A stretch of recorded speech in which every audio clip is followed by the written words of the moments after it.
3 HP double piston air compressor और ये diesel engine है 5.5 HP का डीजल इंजन है।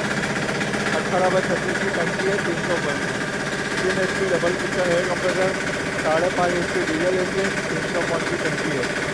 रिलीफ एयर कंप्रेसर रिलीफ और अहमदाबाद। ये अपनी शॉप है।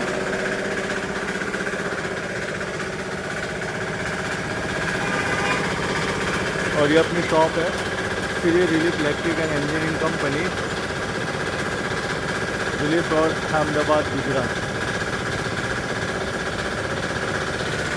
3 HP double piston air compressor 5.5 HP diesel engine है और 300 पाउंड की टंकी है 18/36 की। Relief road, Ahmedabad, Gujarat. Relief air compressor Shri relief electric and engineering company, relief road, Ahmedabad,